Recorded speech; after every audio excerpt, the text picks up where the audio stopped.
Hello there. My name is Kirthi and I'm speaking to you from Chennai, India. I represent an organization called the Red Elephant Foundation, which works through storytelling and mutual dialogue towards civilian peace building. In today's presentation, I'm going to be talking to you about a phenomenon called emasculation in conflict through the exposition of hidden narratives of sexual violence against men occurring in wartime. When it comes to conflict, men and women are equally vulnerable to sexual violence and rape. One has often heard of the number of instances in which women have faced sexual violence and rape in conflict, to the point that it's almost become a matter of a catchphrase to say that bodies turn into battlegrounds. But the same is actually true of men as well, although not much time and rhetoric has been spared to bring these narratives out in front. One seldom thinks of men as targets of sexual violence for many reasons. First of all, there is a mainstream conditioning that pivots around a narrative where men are often seen more as perpetrators rather than as victims. Secondly, there is a prevailing image of a man that is more in the lines of being an emboldened creature, fueled by a fantastic perception that men either cannot be or are not victims. Thirdly, if the process of associating a man with victimhood is simply associating a man with frailty, which emasculates what's known as the macho or the masculine image associated with men. In my presentation today, I'm going to be making three core contentions. In the first part, I hope to examine the phenomenon of sexual violence and rape against men. In the second part, I will be going on to explore the invisibility and the culture of silence that surrounds the issue, explained through a series of scholarly observations. In the third part, I hope to be able to make a case for the engendering of policy, rhetoric and legislation that has often been interpreted to concern itself more with women as victims and sufferers of sexual violence and conflict while ignoring men. Some of the most common instances of wartime male rape has occurred in almost all of the world's major conflicts. This has been obscure from jurisprudence and even conflict-based literature. Whether it was the war-ravaged warlord-based impunity in Afghanistan that allowed Bachabazi to thrive, or in the Bosnian conflict, or the protracted armed conflict that continues in the Democratic Republic of Congo, which has created a thriving hotbed of sexual violence of men at the hands of rebels, or in Syria as we speak right now, where men face sexual violence in detention centers, which include the rendering of electric shocks to the genitals. Sexual violence against men has been a war tactic as much as it has been against women. Sexual violence against men in a conflict setting is simply not confined to being a tactic used by homosexual men, but also by heterosexual men equally. War, fighting, and conflict have inherently been associated with the masculine perception. The use of violence by one man against another has often received what is acceptable as sanctioned in the context of international rhetoric. You have laws of war that explicitly govern conduct on the battlefield, and there are several leadership-driven orders and sanctions that even surround such conduct. The form of violence that is sanctioned is also heavily masculine, such as the use of weapons such as guns, grenades, bombs, and landmines, and other forms of armed combat. To inflict sexual violence against a man by a man, because of the view that only puts women as the victims of sexual violence, is to treat a man as a woman. This stems from the perception that to be like a woman is to be demeaning. Sexual violence in a conflict setting is not about lust. It is rather about wielding power and dominance, and is all about asserting a state of masculine domination and power. The elements of similarity are often found in what's known as constructions of masculinity and heterosexualized masculine domination. Subjecting a man to sexual violence is simply a process of trying to break the enemy. The idea is to ensure that there is an act of defilement with the intention of humiliating the enemy. The purpose of using sexual violence against men is entirely with the intention of breaking what's acceptable as the guardians of the enemy's society. And these are fully planned and anticipated results of the entire initiative. The consequences are testimony to their reasoning. To men that suffer the whole process of sexual violence and rape, coming out with their story is especially not just painful, but immensely difficult because of the taboo and the culture of silence that surrounds it. The situation they faced is only a representation of how incapable they were rendered by the imposition of dominance. Sometimes, in societies which are xenophobic, they are also perceived as used goods or even homosexuals, and therefore are often risk being turned out of their families and their homes. Sometimes these men also risk being called women, for the entire process of being subjected to sexual violence is emasculating.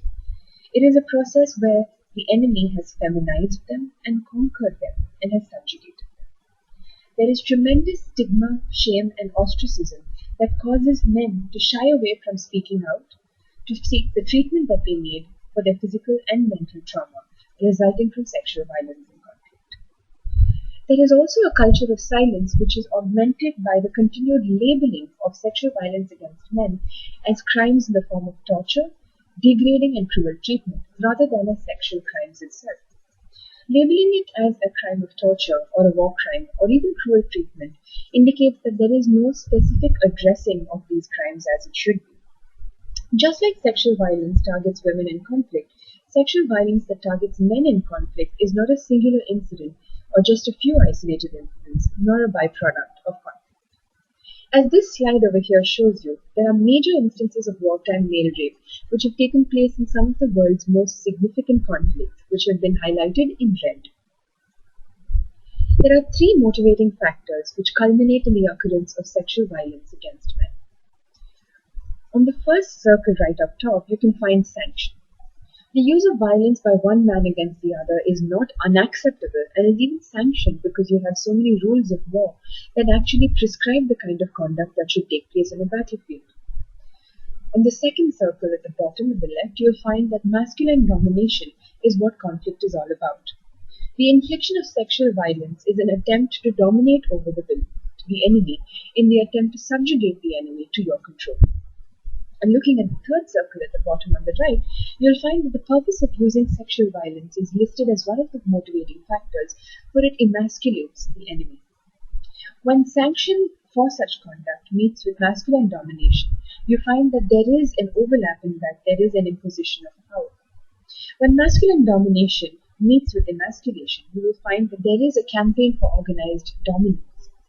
When sanction meets emasculation, you'll find that there seems to be a phenomenon of authority-backed destruction. And when all the three come together, you'll find the prevailing system of a culture of impunity which allows sexual violence to continue unabashed. There have been series of judicial pronouncements which have worked towards addressing the issue of wartime sexual violence and rape, although they have largely addressed issues pertaining to women.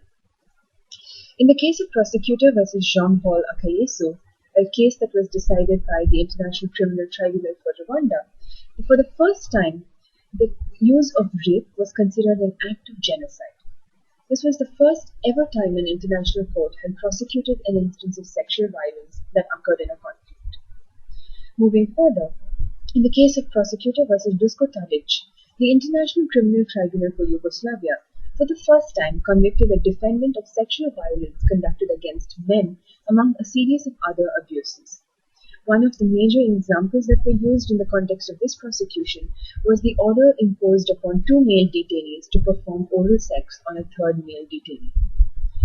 Following this, in the case of the Prosecutor versus Delalic, the International Criminal Tribunal for Yugoslavia, had convicted 4 defendants for the acts of those in subordinate positions to them, including those of burning fuse cords around the genitals of male detainees and forcing 2 detainees to perform oral sex on each other.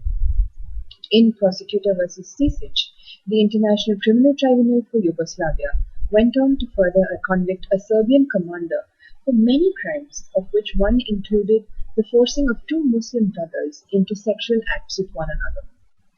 There haven't been specific prosecutions that have addressed male rape or sexual violence alone, instead of actually looking at it as a collective offense. Nevertheless, a report filed by the UN Commission of Experts handling the investigation of sexual violence during the disintegration of Yugoslavia and all the conflicts that ensued relating to that actually documented the instances of sexual violence and rape that occurred against men, with several accounts of a painful caliber that included everything from torture, castration, sodomy, and terrible forms of genital mutilation. These crimes were not only convicted as torture and war crimes, but were not even given the importance and attention separately as sexual crimes. Besides these provisions and hallmarks in the walls of jurisprudence, the Rome Statute of the International Criminal Court in 2000 is the only legislation that criminalizes rape and other forms of sexual violence and armed conflict using a gender-blind language. In the process of determining the crime itself, there is no skewed perception of only women being victims of such kinds of crimes. The only judicial prosecution of male rape and sexual violence was carried out by the Special Court for Sierra Leone. The tribunal prosecuted sexual violence against men during the conflict as carried out by the Revolutionary United Front. In the case, as you might see in the fifth circle in this slide, in Prosecutor versus Sisai et al., the tribunal recognized that male rape and sexual violence committed by the RUF troops against men and boys in captivity was considered a crime as part of the Reign of Terror. Acknowledging the crime of sexual violence against men for exactly what it is might help men assist and achieve the goal of rehabilitation for their physical and psychological trauma. By not acknowledging the crime for exactly what it is, we are only augmenting the culture of silence that is built around it. Rape and sexual violence remain tools of choice in a conflict simply because of the lack of dialogue, legislation, and specifically targeted policy to address the issue. Looking at ways to redefine the different kinds of perceptions that have to be addressed in order to make some form of impunity liable in the context of sexual violence and rape for men, it's important that we understand the need to shrug off the culture of impunity and invisibility that go hand in glove. The invisibility of sexual violence and rape against men is not attributable only because of the fact that feminism has outdone the masculine narrative, but rather because of the fact that the masculine approaches have been largely inclined towards defining men as stoic, patriarchal, powerful, and never victims. Male victims are therefore forced to withdraw either into shells of silence or to overtly act in the form of more violence and brutality simply to counter what has happened to them. The first step is to understand the need to recognize and acknowledge the fact that the crime does indeed occur. Denial does not help anyone, much less the victims themselves. Acknowledging the crime is the first step in creating room for making dialogue and conversation possible. By broadening the scope of the term gender, we accept the fact that it's not just women who are seen as victims of sexual violence and rape, but rather men as well. If we analyze men as separate from the sexual violence rhetoric, it's even more detrimental to the interest of male victims and their own rehabilitation. Sexual violence that targets men and women are truly mutually reinforcing, simply because these come from a standpoint on gender that attributes a certain privilege or empowerment for men, while taking away and creating a state of emasculation and victimhood for women. We need to understand that masculinity is a social practice and not an identity, and the same goes for femininity.